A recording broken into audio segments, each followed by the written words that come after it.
Hello students, myself Om Prakash, teacher posted at UPS Upper Chilla, Zone Bator, District Ramban. Welcome home classes. तो class 8th subject history chapter number 1 जिसका नाम है how when and where. इसकी कुछ videos पहले हो चुकी हैं, वो आप देख सकते हो। और आज का हमारा टॉपिक है व्हाट इज़ कॉलोनियल। कॉलोनियल क्या है? तो इससे पहले कि हम थोड़ा सा कल का रिकैप्चुलेट कर लें जो हमने पिछली वीडियो में एक्सप्लेन किया था, तो वो था how do we periodize history. History को किस तरीके से पीरियडाइज किया गया था।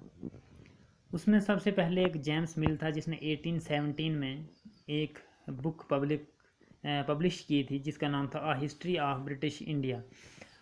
उसमें 3 पार्ट्स में डिवाइड कर दिया था इंडियन हिस्ट्री को। एक पीरियड को हिंदू कहा था, दूसरे को मुस्लिम और तीसरे को ब्रिटिश कहा था।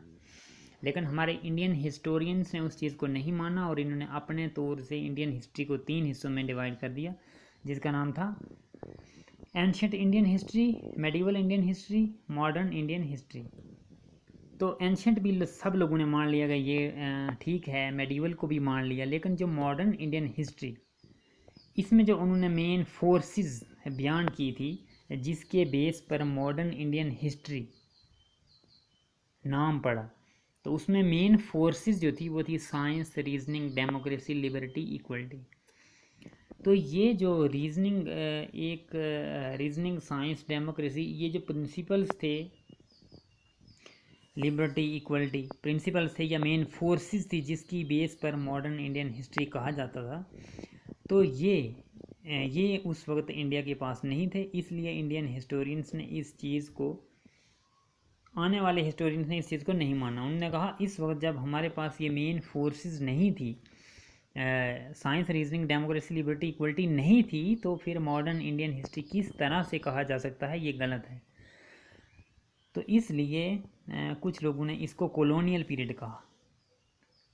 तो ये कॉलोनियल पीरियड क्या है, कॉलोनियल क्या है, हम इसके बारे में आज पढ़ेंगे। तो ब्रिटिश केम इन इंडिया।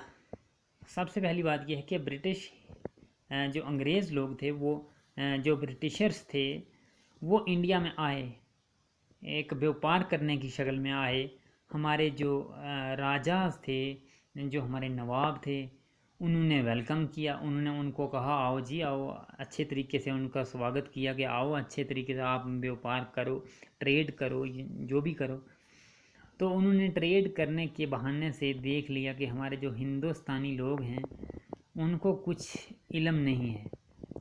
उन्होंने देखने से महसूस किया कि इनको बेवकूफ़ बनाया जा सकता है। तो उन्होंने आस्ता आस्ता अपना जो साम्राज्य था वो फैलाना शुरू किया।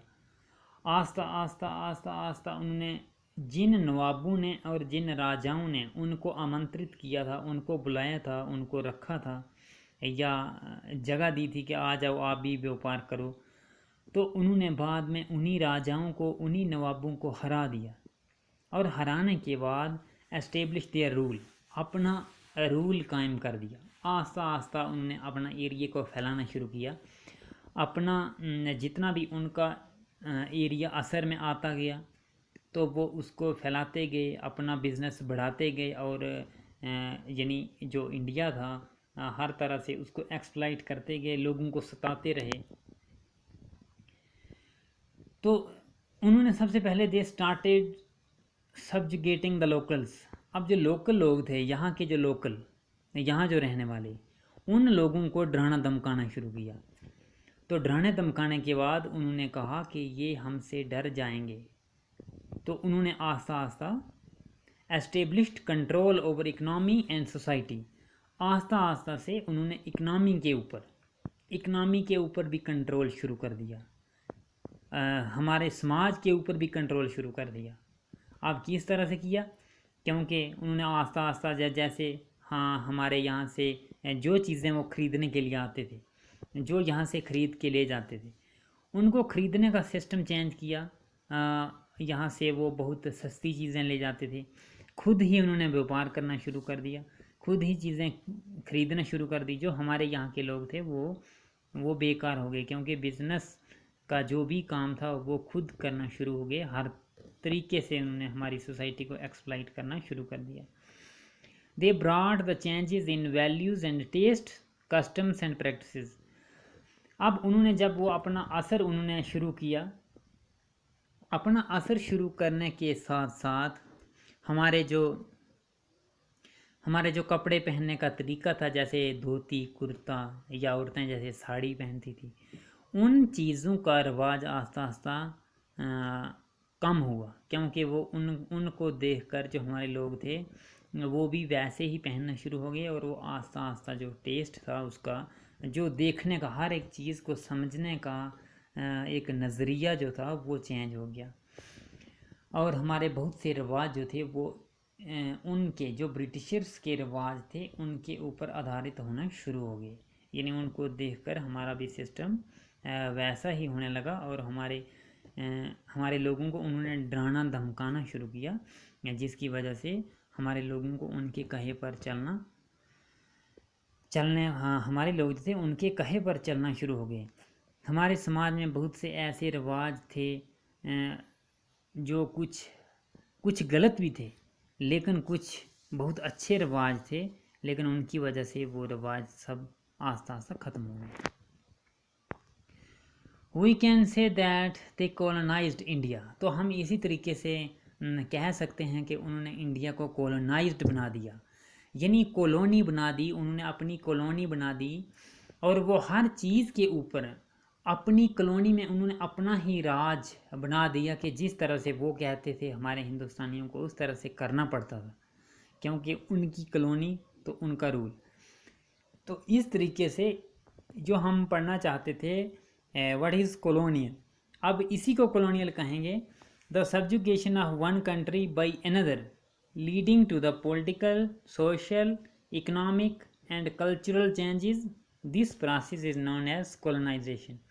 इसी प्रोसेस को कॉलोनाइजेशन कहते हैं, क्योंकि जब एक कंट्री दूसरी कंट्री के ऊपर डराती धमकाती है, वहाँ का सारे अधिकार, जैसे पॉलिटिकल, इकोनॉमिक, यानी पैसे के एतबार से जो यानी कि जैसे वो सामान खरीदते और बेचना शुरू हो गए खुद ही, तो उन्होंने वो वाला कंट्रोल भी अपने कब्ज़े में कर लिया। उसके बाद पॉलिटिकल, यानी वो अब लीडिंग में इंडिया को पीछे छोड़ गए और वो हर जगह आगे हो गए, तो पॉलिटिकल सिस्टम से भी हम पीछे हट गए। सोशल, हमारे समाज के अंदर जिस तरह के कस्टम्स थे, प्रैक्टिसेस थी, वो भी उन्होंने छुड़ा लिया और वो अपने तरीके से करना शुरू कर दिए। एंड कल्चरल चेंजेस, इसी तरह से सारे के सारे जो हमारी एक संस्कृति थी वो सारी चेंज हो गई उनकी वजह से, और हम उनके जैसा करने लगे जैसा वो करते थे, क्योंकि वो उस वक़्त हमें डराया धमकाया जाता था, वो रिवाज हमारे ऊपर ज़बरदस्ती थोपा जाता था, हम उसको लेने के काबिल, हम उसको लेना नहीं चाहते थे, लेकिन उन्हें वो ज़बरदस्ती हमारे साथ ऐसा बर्ताव किया। This process is known as colonisation. तो इस प्रोसेस को कॉलोनाइजेशन कहते हैं, कि जब एक कंट्री दूसरी कंट्री के ऊपर, यानी उसका हर तरह से उसे सताती है, सियासी लिहाज से, माशी एतबार से, समाजी लिहाज से, और जैसे संस्कृति के लिहाज से सताती है, हर तरीके से सताकर, तो इसी प्रोसेस को कॉलोनाइजेशन कहते हैं।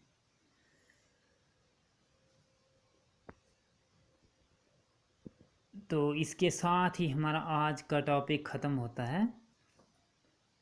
तो अब कल के टॉपिक में हम जो हिस्टोरियंस होते हैं वो अपना रिकॉर्ड्स कहाँ से करते हैं, यानी एडमिनिस्ट्रेशन से हासिल करते हैं या कहाँ से करते हैं, हम उसके बारे में अगली वीडियो में आपके साथ हाज़िर होंगे। Thank you.